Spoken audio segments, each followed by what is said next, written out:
Good afternoon. I'm Jeff Barnes. I'm the Director of Parking Services here at Kansas State. Welcome to the Council on Parking Operations Town Hall to discuss the proposed increases to permit fees. I'm Jeff Barnes. I'm the Director of Parking Services. The council is made up of members from the University Support Staff Senate, Faculty Senate, and Student Senates. I'd like to go through and have them introduce themselves, as they played a huge role in the work we've done this year. I'm going to start with Adrienne Tucker. I'm Adrienne Tucker, Assistant Director of Parking Services. Andrew. Hello, Andrew Koharchik. I'm Sergeant with the K-State Police Department. Barbara Anderson. I'm Barbara Anderson. I am the chair of the Campus Planning Development and Advisory Board, and that's why I'm on this committee. Caleb. Hi, I'm Caleb Sledgefall, and I'm one of the student government representatives for the Parking Council. Cindy. Hi, I'm Cindy Bontrager, and I'm the VP for University Operations. Deborah. Hi, I'm Deborah Wilcox. I was a USS Senator representing on the Parking Council. Jean. I'm a senior computer system specialist for the Housing and Dining Services, also on the council. Carrie. Hello, I'm Carrie Cole. I represent Faculty Senate as an unclassified professional.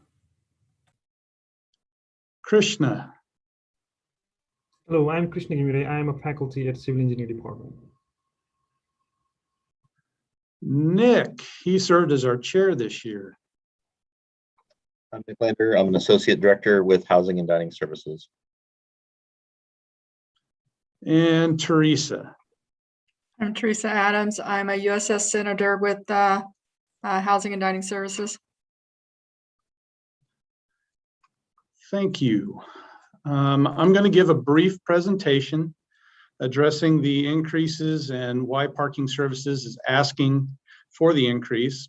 You can ask questions through the Q&A section, and members of the council will try to answer or have me respond live. There will also be some time at the end to answer some questions. So, Robert, can you start the... Thank you. Let's go ahead and go to the first slide. So as I mentioned, the Council on Parking Operations is comprised of faculty, staff, and students from the three senates. Parking Services is an auxiliary that receives no external funding from the university, such as tuition or student fees. Next slide, please. These are the proposed permit increases for the upcoming year. The council basically decided on a 10% increase pretty much across the board. So student permits are going to go up $18 from $180 to $198. Those are the base permits. Faculty staff is a little bit different. As you know, we have three different tiers. So starting in 2007, when construction on the garage started and we started increasing prices to pay for the garage, the tiers were set up in conjunction with the benefits levels at that time. So it was under 28,000 and between 28 and 48, and then over 48. The council decided to readdress the tiers, and we jumped them up to under 40,000, between 40 and 80,000, and then over 80,000. So some of the faculty staff may actually see a decrease in how much they're paying for their permits this year. So if you're making between 28 and 40,000, you're going to drop down to tier 1 and be in the FS1 category. And the same thing goes if you're making between 48 and 80,000, you're going to drop down to the FS2 category, and you're going to pay a little less than you did actually this year. But overall, about 90% of our faculty staff purchase their permits through pay deduct, which spreads their payments out over 20 paychecks. So for an FS1, this increase represents 75 cents a paycheck. For an FS2, it's 90 cents. And for an FS3, it's actually $1 a paycheck.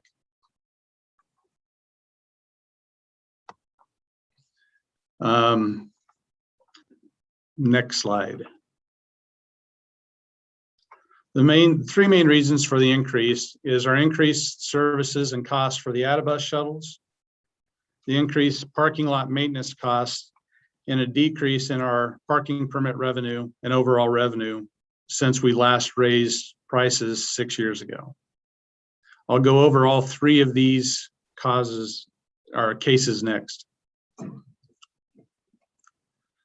So when we last raised fees, we were only paying $100,000 a year for the AdaBus shuttles.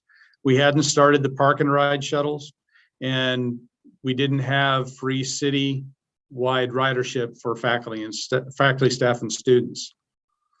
Since then, we've done those things. We started a park and ride, I think 4 years ago, and we've also added the ability to ride citywide for free for faculty, staff, and students with their ID. The projected cost for 2022 is $273,000. So we're about $173,000 increase in costs since we last raised rates. So that's one of the reasons for that we're asking for an increase. Next slide. The parking lot maintenance is a huge deal, and there's been a pretty good increase in this. So in 2015 and 16, we redid the D1 West Stadium lot, which is north of St. Isidore's, over along Denison, west of the old stadium. So it's about 953 stalls, and it cost us a little over $1 million, which averaged out to $1,189 a stall. In 2019, we redid the B2 parking lot, which is located north of the Derby Dining Center. It's at the intersection of Manhattan Avenue and Claflin. And it has about 546 stalls. And it cost us just under $1 million and a per stall cost of about $1,808 per stall. So both of these lots were last paved in the mid-'80s. They were both redone with asphalt, but that's a 50% increase in 3 years on similar projects. And we can't keep up with that. Next slide, please. In 2019, we also did a parking lot condition study, and I apologize, I can't make this a little larger on your screen, but the red lots have failed. Those are lots that need to be completely overhauled and redone like we did with B2 or the D1 lot a few years ago. And across campus, we're 24% of our lots have failed. The orange lots are in poor condition, and they're the next ones to go. And we're at 21% of those. So combined, 45% of our lots need attention soon. And we were putting about $800,000 a year into maintenance. The last 2 or 3 years, we've been well over $1 million prior to COVID. I will put that caveat in there. We were well over $1 million on maintenance, and we're still falling behind.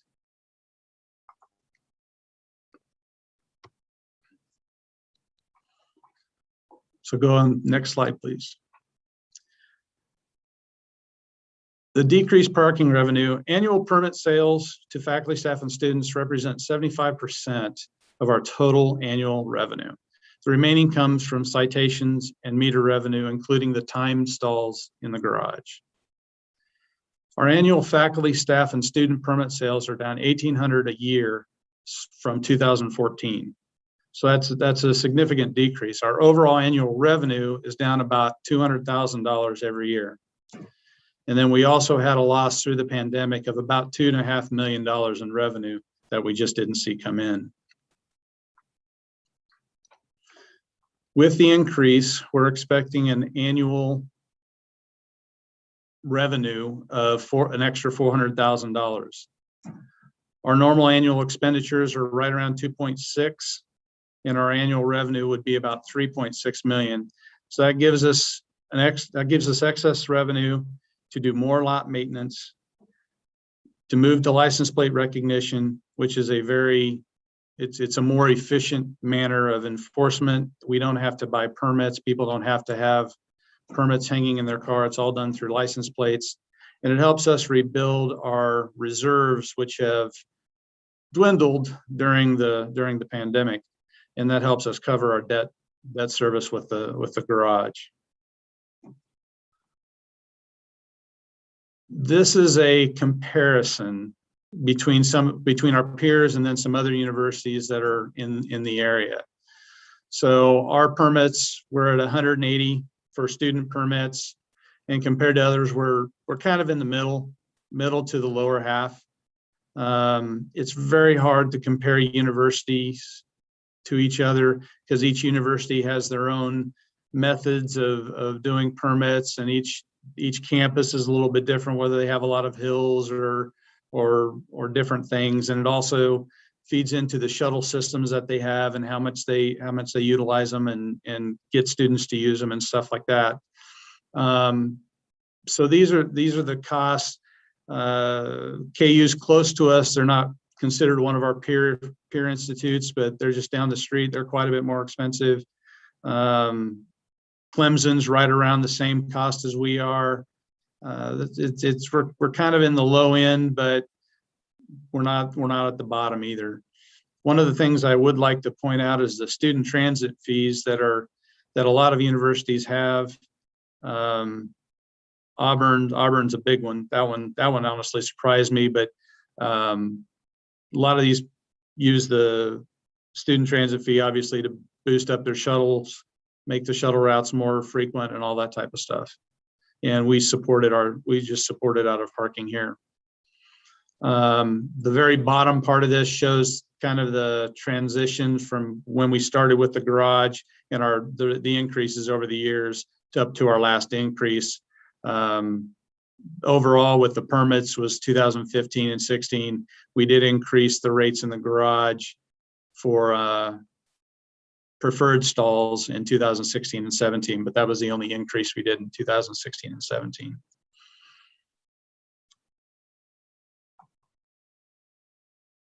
Next slide, please. So in conclusion, the reason we believe that the rates are necessary is to cover the increased cost of the ADA-bus, to help maintain the parking lots, and to rebuild our reserves. Are there any comments from the council members?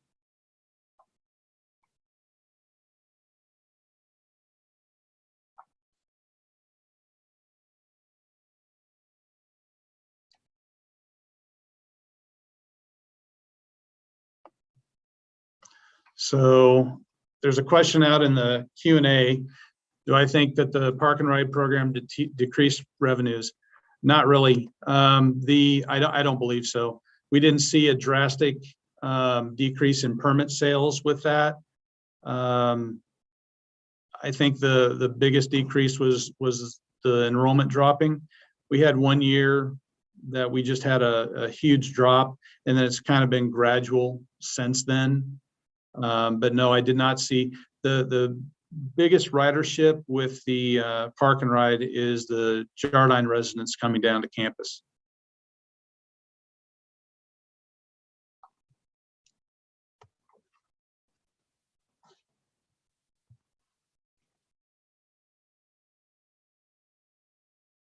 Are there any other questions out there?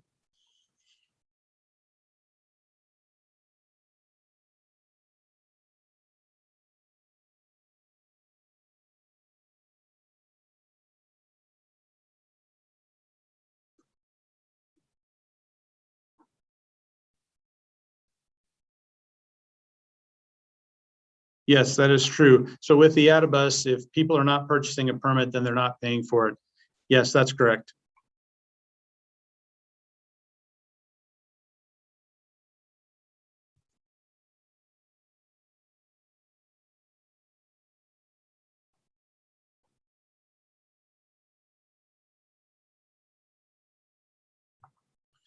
So we pay for the AdaBus. That's what we were tasked to do, and we're trying to increase ridership. So it's part of what we do.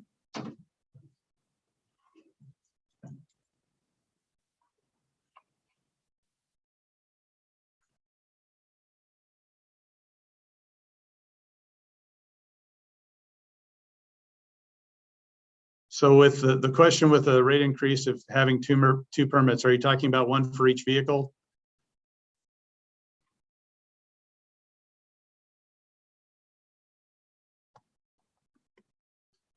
So when we move to license plate recognition, I think we'll be able to do that.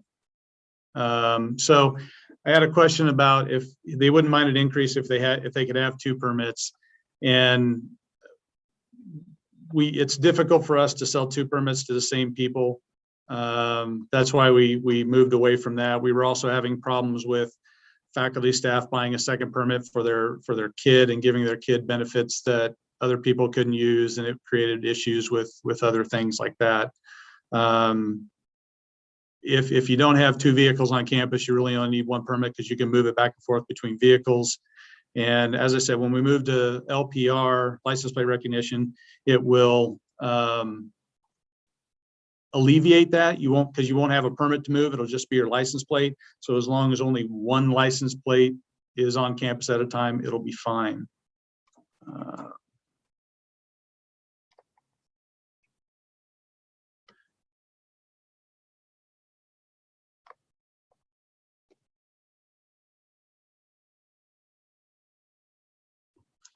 So there's a question, what elicits the increase in fees and parking tickets? If we're going to raise prices on permits, we wanted to raise prices on citations as well, to keep them in line. So for example, if a no valid permit ticket is $50 right now, you have to get, you end up getting 4 tickets before you've paid for a permit. We want to discourage that. We don't want people to park illegally and get 6 or 8 or 9 tickets. So that's why the parking tickets are that much.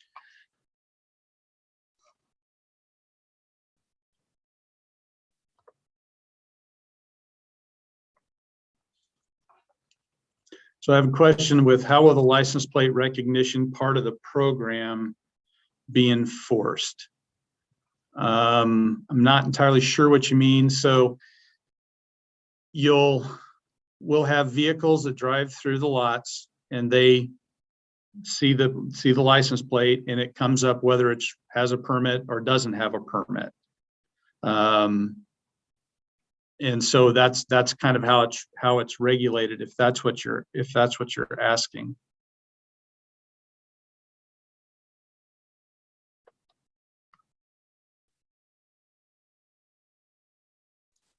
Jeff, it may be helpful to go ahead and just explain the license plate recognition program, just for folks so they understand what it is. Yeah, so you'll still end up buying a permit, but it's just virtual. You won't get a physical permit to hang on your rear view mirror.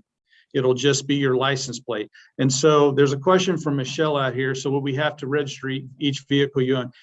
You'd register each vehicle that you drive on campus. So if you are going to have a rental car, you'd register that for the day. You can put timelines on it. So if your car goes into the shop to get fixed and you're driving a different vehicle, you can register it, and then in that relationship, I think is how it's referred to. So you just take it back off your account because you wouldn't be driving it. So you'd have a rental car it would only be under your name for that period of time that you put it in there. So yeah, LPR is it's cameras that are on a vehicle, or they're stationary in the garage. And so it reads the license plate. And then if you have a permit, it tells the vehicle, it runs through the software and says, yes, they're valid, they can park there, or no, they don't have a permit, or no, they can't park there, or that type of stuff, depending on what lot you're in, and so on and so forth. So it's very similar to what we're doing now, but instead of having officers that walk through the lot, you can drive through the lot and read all the permits much more efficiently. You can cover a much larger area in a shorter time period, which makes it a much more efficient system. And then, so there are cost savings in manpower. There are also cost savings with the garage. As part of this, we would go to a gateless garage, and it would all be done through, those are the stationary LPRs. So as you drive through, stationary cameras, as you drive through, registers your license plate and says, yep, they're valid to park here, or no, starts a grace period at that point, says you have it. This is all software related. The driver doesn't see this, but there's a grace period. So it allows you to go and start paying. So if you're one of the hourly payers in the garage, you go through, you park your car, you go to the pay station, or you go on to Park Mobile, register your vehicle and say, I'm going to be here, and you pay in advance, like kind of like a meter. And so you'd pay in advance, not when you leave. That's going to be a switch, and that's going to be a lot of the communication going out when we make that switch to LPR. Does that kind of help explain the LPR system to everyone? And Peggy, if I have 2 cars registered, they'll both be covered with one permit. Yes, you can drive either car, just as long as not both of them are on campus at the same time, you will be fine.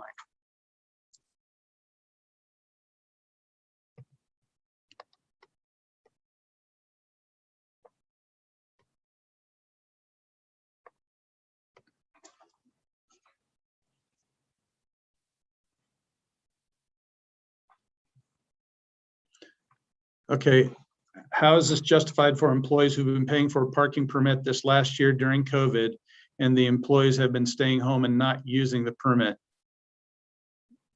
The parking lots haven't been used. I realize you're losing revenue. However, some employees have taken a pay cut and we are not getting raises. Yeah, I understand this.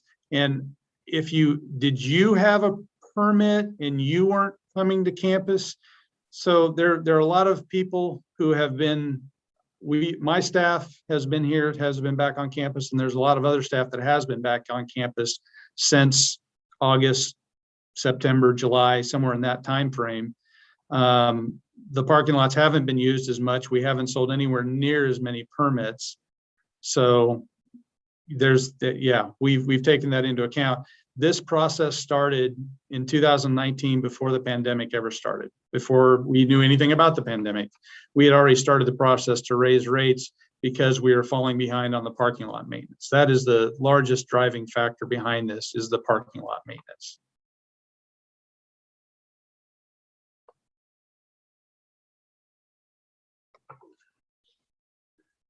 So from Ron Seamarch, some time ago, we were told that cars would have to be parked in such a way that the license plate was clearly visible. No one backed in. Is that going to become law here? I see that Adrian's typing an answer to this, but I'll go ahead and read it. Yes, I will say that is the plan still. However, there are ways around this. Other universities have went to I'm going to call it a vanity plate, but it's not necessarily right.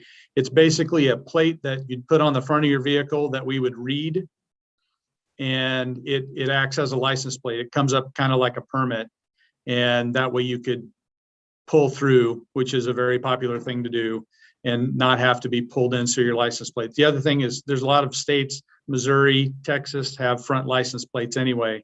So they could pull through as long as their license plate's visible. And it would be the same thing with this vanity plate. So as long as that would be visible, we'd be able to register that as a permit. Jeff, that's all tied with the license plate recognition program, correct? Yes. Yes. And so when do you think that may get implemented? I don't know. I'm holding out hope that we'll see an increase in revenue and we'll be able to possibly implement it next year. So we would do a soft implementation on our end, and then maybe by next July or August, when the new permits would be sold. But it's very possible it would still be delayed another year until 2023, instead of implementing it in 2022. without knowing how many people are coming back to campus and how many permits I'm going to sell and what my revenue is going to be, I don't know. There would be an extra fee. Brian asked if there would be would a person have to purchase the vanity plate, or would it be included in the price of permit? It would be an extra fee. It would be minimal though. It wouldn't be, it's not going to be the cost of a permit or anything like that. But I don't know how much these items cost. So that's we haven't looked into it that much to see what the cost of them are. But yeah, we would pass that cost on to the customer.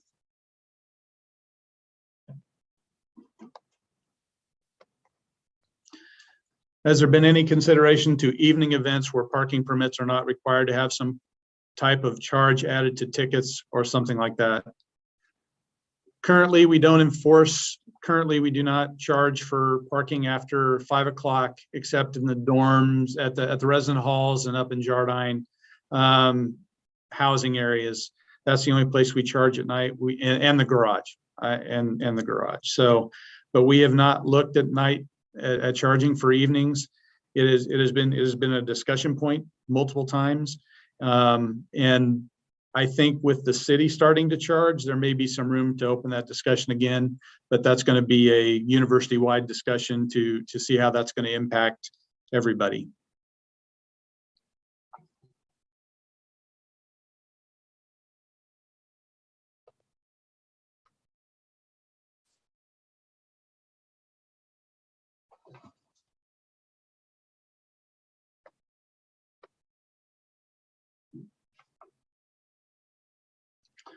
All right, hi, Kifney.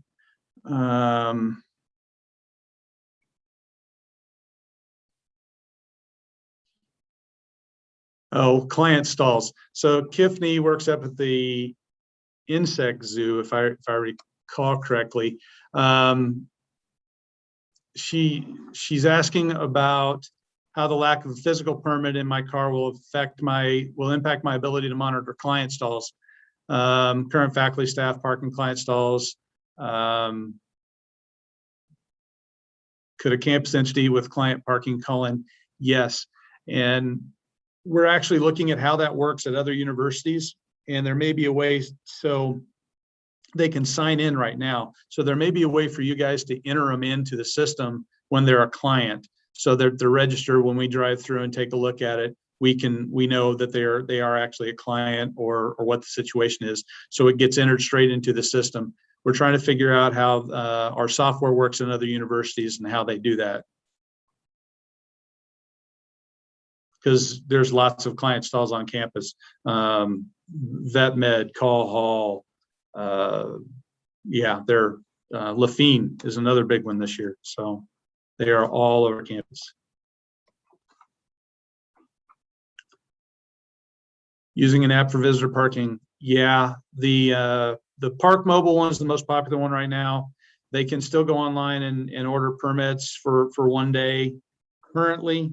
But yes, we have started looking at that for the future, especially when we move to LPR. We're kind of tying a lot of stuff into that. But yes, they can go online currently through our website and purchase a permit for visitor parking. They can also use Park Mobile if they're going to park in a meter. And when we transition over to LPR, they will be able to use Park Mobile for the garage as well.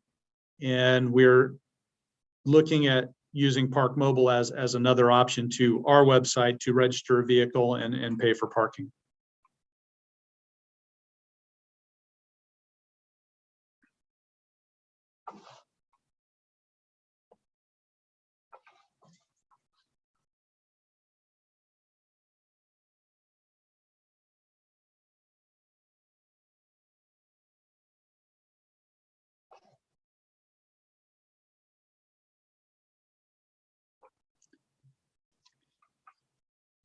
Any other questions out there?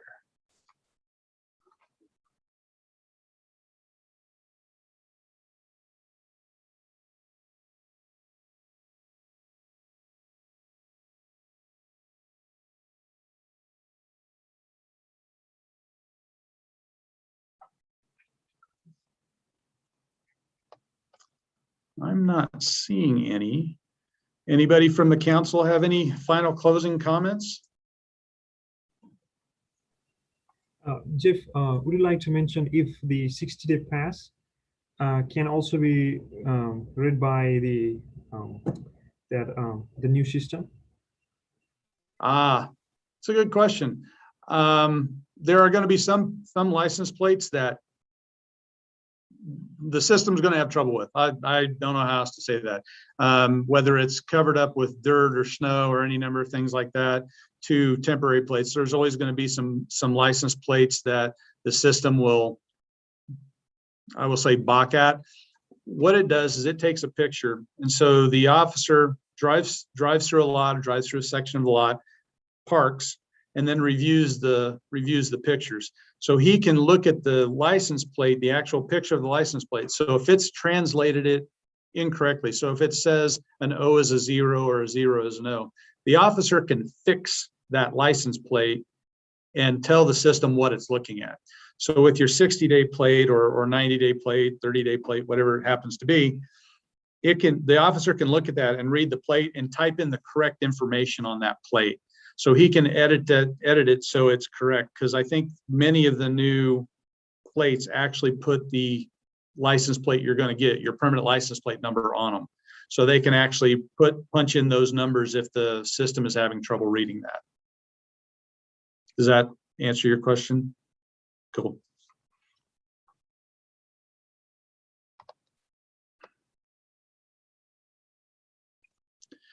If your license plate is expired, will K-State Police be contacted? No, we're looking for parking. We're looking for parking violations. That's not my, nope, not my problem. That's not for me to, I'm not going to contact anybody. We're not going to contact anybody. The data on this stuff is strictly for parking. Stolen vehicles will pop up, things like that. Yes, we will notify police if we come across a stolen vehicle, but we do that now. But yeah, no, we don't keep that data. The only thing is the violations, and it goes into citations. The other data is read and deleted.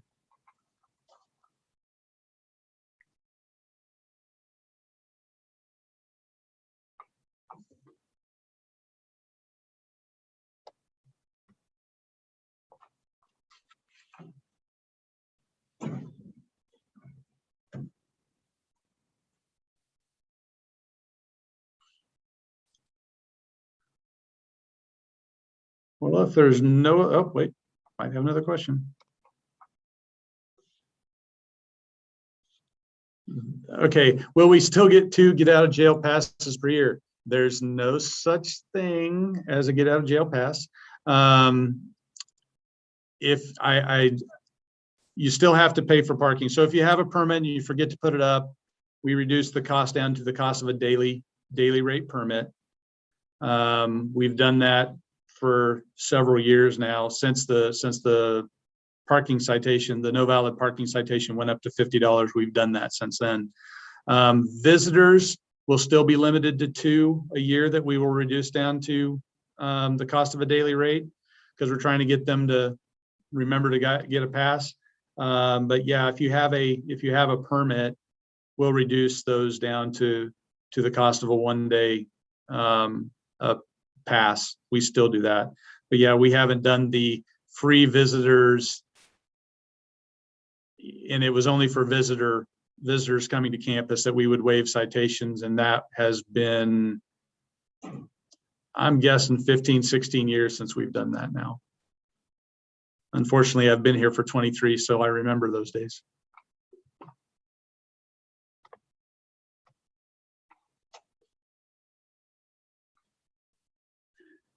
What is the cost of this system, and is it figured into this increase?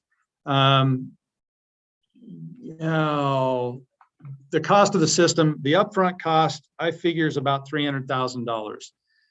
What all the other universities have said, within 3 to 5 years, it pays for itself. So it's just the upfront costs that we're having to account for and try to work into our budget somehow. So it ends up saving us money in the long run. I mean, we spend 35,000 or so each year on permits. So just in the physical permits alone, it's a, you know, in 10 years, it pays for itself, that upfront cost. So hope that answers that question from David. Has the board thought about implementing that transportation fee that these other universities have? It's been addressed with the student government, but it's never gained any traction, and we're not looking at it at this point in time. That would have to be a discussion with the student government and seeing and going through that process.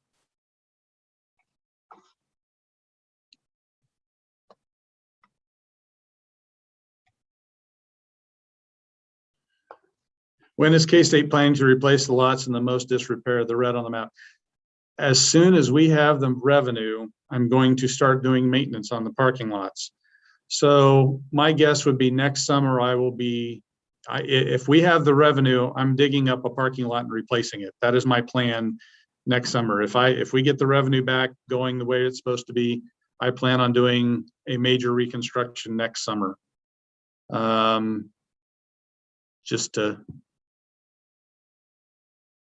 We were doing them every year, every summer, and then COVID hit and everything shut down. So I don't plan on doing much major reconstruction on any of the lots this summer because we do not have it in the revenue.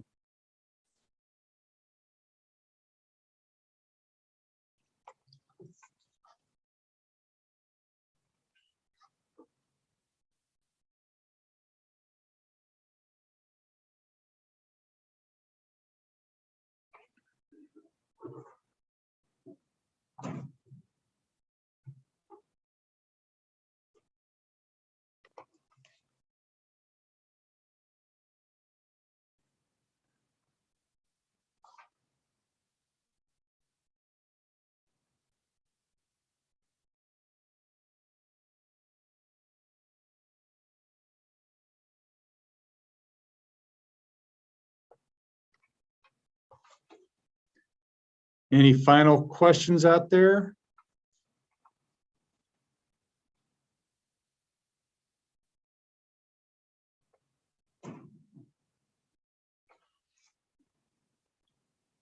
Well, I appreciate everybody signing on and listening to us today and attending, and thank you very much. Have a wonderful day.